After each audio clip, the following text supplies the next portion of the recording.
সুপ্রভাত দর্শক বন্ধু, ফিরে দেখার এই পর্বে আপনাদেরকে স্বাগত। আজ 1 এপ্রিল।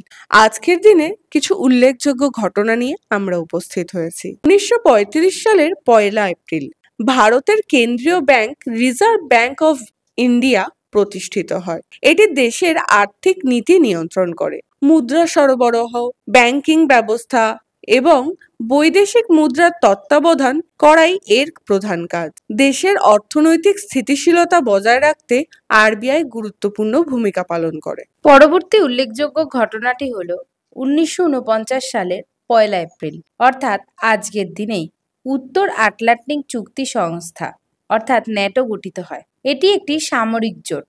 এর উদ্দেশ্য ছিল সোভিয়েত ইউনিয়নের বিস্তার রোধ করা এবং সদস্য দেশগুলি নিরাপত্তা নিশ্চিত করা। শীতল যুদ্ধের সময় এটি একটি গুরুত্বপূর্ণ ভূমিকা পালন করে। বর্তমানে এটি আন্তর্জাতিক নিরাপত্তার জন্য কাজ করে চলেছে।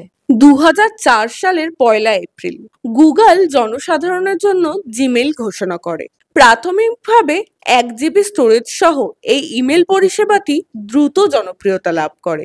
এর সহজ ব্যবহার এবং উন্নত বৈশিষ্ট্যগুলি ব্যবহারকারীদের মধ্যে সাড়া ফেলে। জিমেইল আধুনিক ইমেল যোগাযোগের একটি অন্যতম প্রধান মাধ্যম হিসাবে প্রতিষ্ঠিত হয়। এই ধরনের তথ্যযুক্ত ভিডিও যদি আপনাদের ভালো লেগে থাকে তাহলে অবশ্যই আমাদের চ্যানেলটি সাবস্ক্রাইব করবেন এবং লাইক ও কমেন্ট করতে ভুলবেন না। ধন্যবাদ।